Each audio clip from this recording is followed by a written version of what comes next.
या कथेतील पात्र, स्थळ आणि घटना पूर्णपणे काल्पनिक आहेत. याचा कोणत्याही व्यक्तीशी किंवा घटनेशी काहीही संबंध नाही.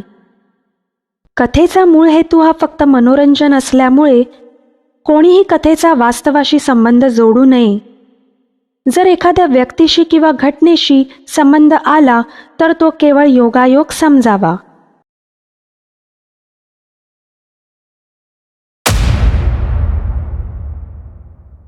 कथा पाणभूत. लेखिका वाचक स्वर सुजाता पंकज पाटील. भाग 12. काका घाबरलेले असताना मी म्हणाले, काका आपल्याला परवेजला कॉल करून सांगावं लागेल. काका फक्त मानेनच हो म्हणत धावत बाहेर गेले आणि त्यांनी परवेजला कॉल लावून लवकरात लवकर येण्यास सांगितले. मानसी मागेच उभी होती. तिच्यासाठी सगळ्यांना उमजणारं होतं. ती बावरून फक्त बाबांकडे पाहत होती. तिने बाबांच्या हातात असलेल्या पुडीकडे पाहत विचारलं, काय आहे हे? माझ्या बॅगेत कसं काय आलं?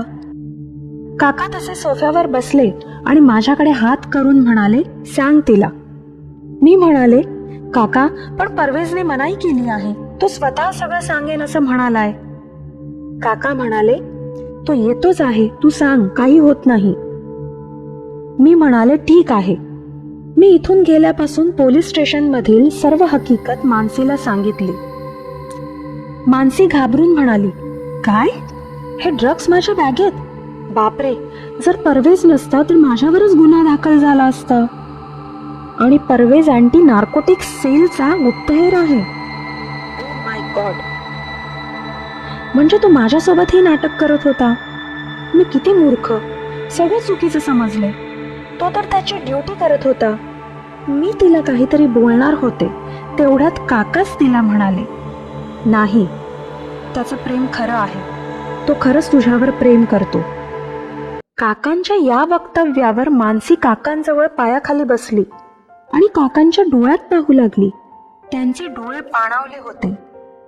मानसी त्यांचे हात हातात घेत त्यांना म्हणाली, बाबा काय म्हणालात? तुम्ही चक्क त्याची बाजू घेताय. तुम्हाला ज्याचं नाव पसंत नव्हतं त्याच्या प्रेमाची खात्री तुम्ही देताय? काका म्हणाले, हो, कारण नावापेक्षा महत्त्व कशाला द्यायचं हे मला आता कळालंय. पण तरीही मन अजून हे मान्य करायला धजत नाही.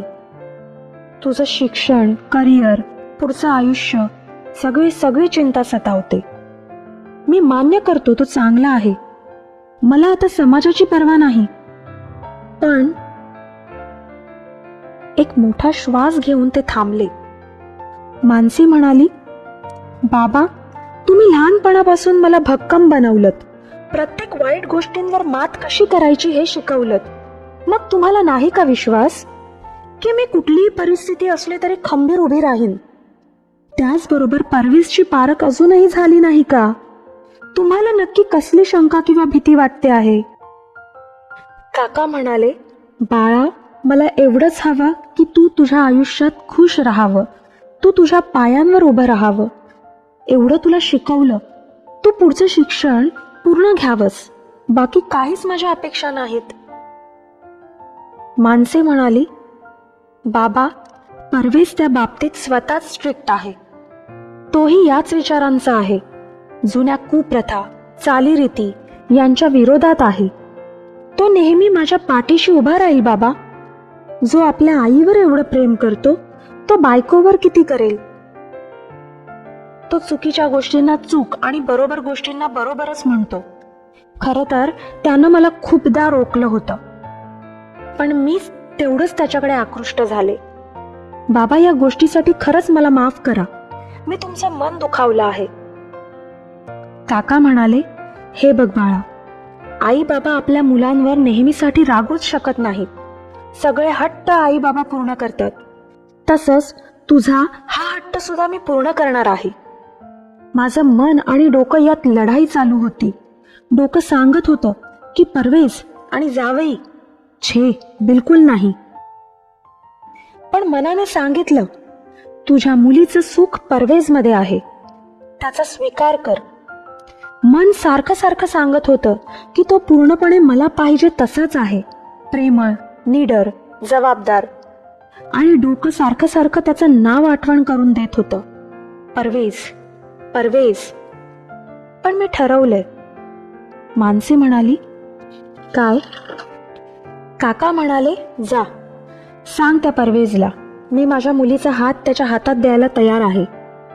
काकांचं हे वाक्य पूर्ण होताच बेडरूमच्या दरवाजात उभा असलेला परवेज म्हणाला, थँक्यू काका.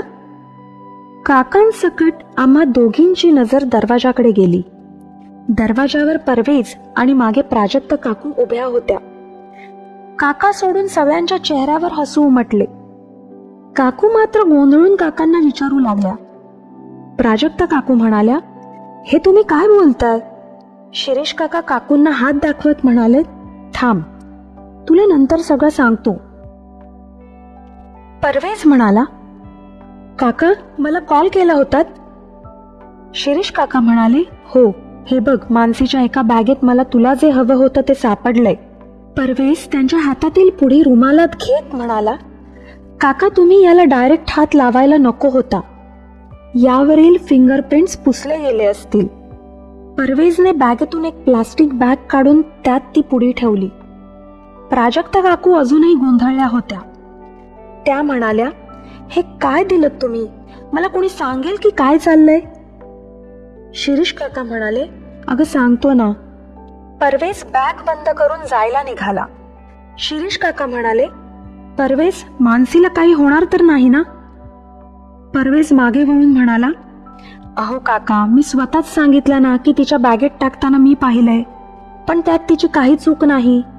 हे तपास केल्यावर मला समजलंय. तेवढ्यात त्याचं लक्ष मानसीकडे गेले. ती खूप सारे प्रश्न नजरेत घेऊन त्याच्याकडे पाहत होती. परवेज मात्र डोळे बारीक करून कान पकडून तोंडाने सॉरी बोलून तिथून पळून गेला. रूम मधून काका काकूंना घेऊन गेले.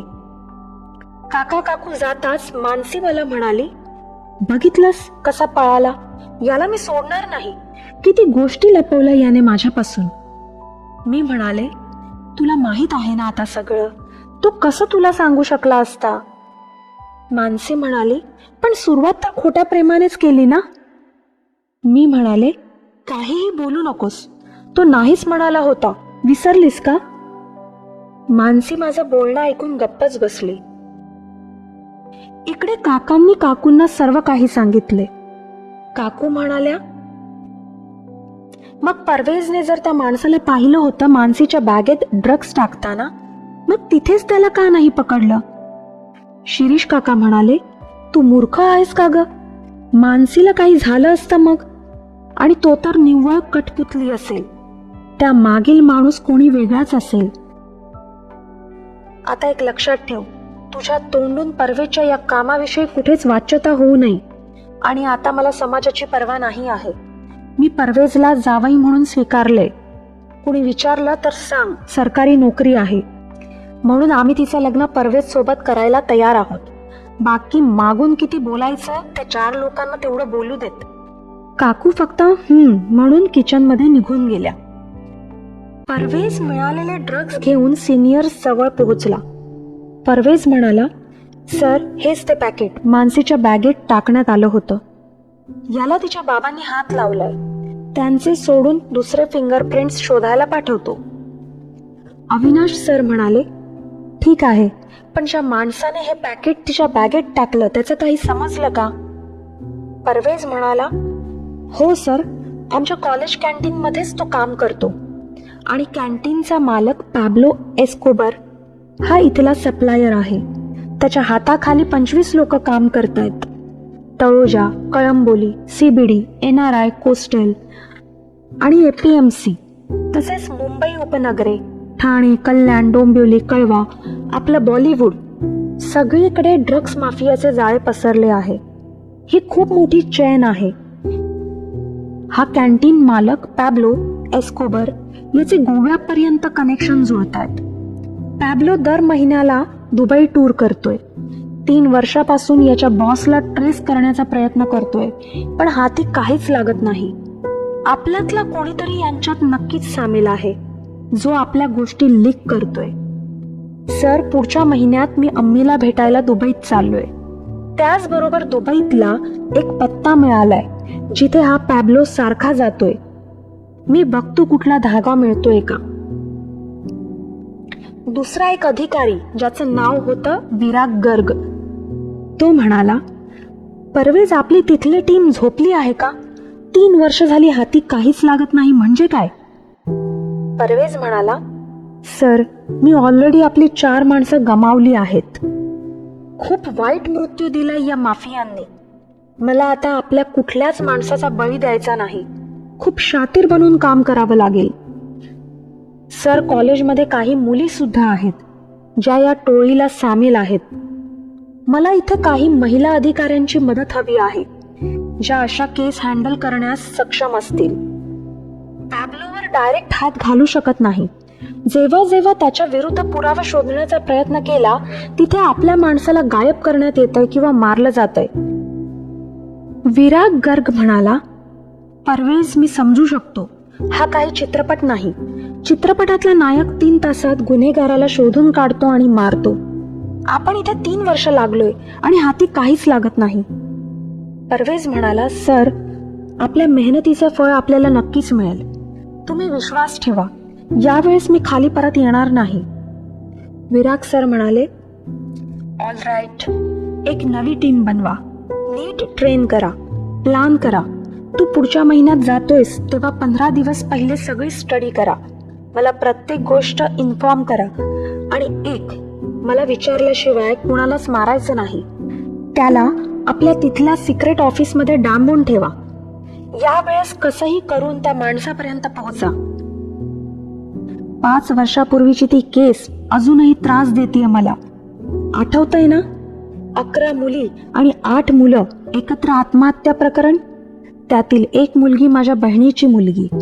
मी माझ्या बहिणीसमोर जाऊ शकत नाही. मला माझ्या भाचीचं दुःख नाही तर या रॅकेटमध्ये सापडणाऱ्या प्रत्येकाचंच दुःख आहे. या मुलांच्या घरी जे वातावरण असतं ते मीही अनुभवलंय.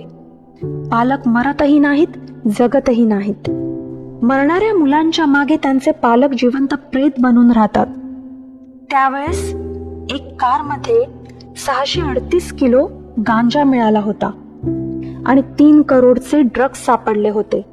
पण गुन्हेगार सापडलाच नाही.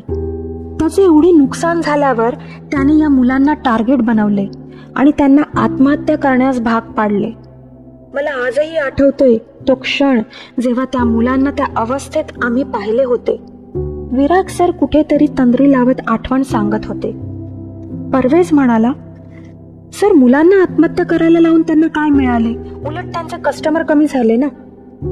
सर म्हणाले, त्यांना आम्हालाच कचाट्यात आणायचं होतं. मुलं हाय क्लास सोसायटीतील होती. शेवटी मीडिया, पब्लिक यामध्ये आम्हाला अडकवून गुन्हेगार आरामात फिरतोय. परवेज यावेळेस शांत होता. दोन्ही हात मागे आणि नजर खिडकी बाहेर लावून तो काहीतरी विचार करत होता. सरांनी त्याला हाक मारून त्याची तंद्री भंग केली. विराग सर म्हणाले, कुठे हरवलायस? केसचं टेन्शन घेतलंस का? परवेज म्हणाला, नाही सर, या 3 वर्षात ही केस खूप बदलताना पाहिलीये. काहीतरी माझ्या हातून सुटतंय. मी कुठेतरी कमी पडतोय. अविनाश सर म्हणाले, ठीक आहे, जे झालं ते झालं. फक्त मानसीची काळजी घे. त्यांच्या हाताला ती लागू नये, नाहीतर तिच्या जीवाला धोका असू शकतो.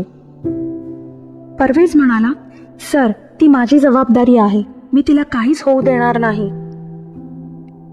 विराग सर उठत म्हणाले, चला, नवीन मिशनच्या तयारीला लागा आणि best of luck. Virag sir निघून गेले. अविनाश सरही उठत परवेजला म्हणाले, जी जी मदत हवी असेल ती सांग. 5 दिवसात संपूर्ण आराखडा बनव. मग डिस्कस करून कामाला लागू. इकडे या गोष्टीला 15 दिवस झाले. मानसीकडून लग्नाला सगळ्यांचा होकार होता, पण परवेजकडून अम्मीचाच होकार होता. त्याचे अब्बू सरफराज खान खूप रागावले होते. अम्मी तमसीन थोडी घाबरलीच होती, पण परवेजनं दिलेल्या दिलासामुळे ती शांत झाली होती. तिला परवेजवर पूर्ण विश्वास होता.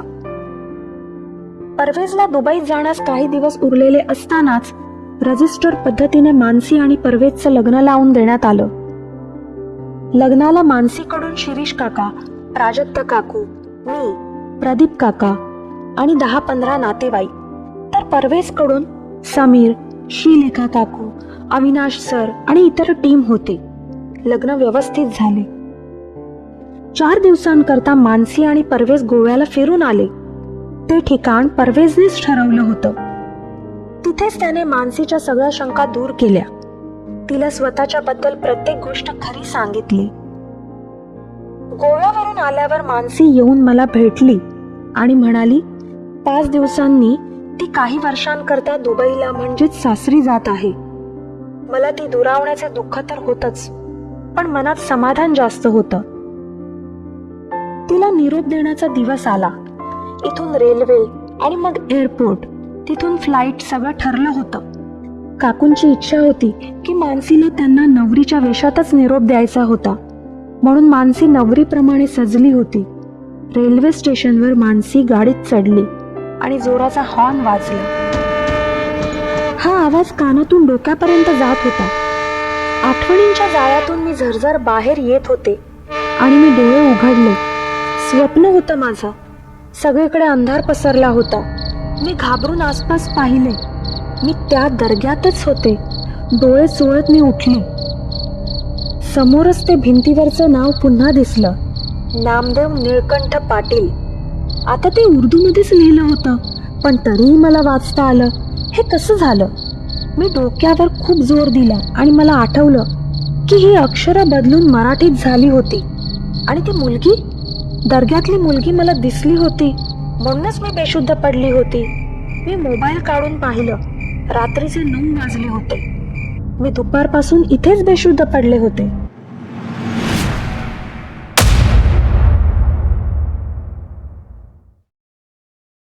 धन्यवाद. हा भाग आवडला असल्यास प्लीज लाईक करा, शेअर करा आणि सबस्क्राईब करा. कथा आवडत असल्यास कमेंटही द्या. थँक्यू.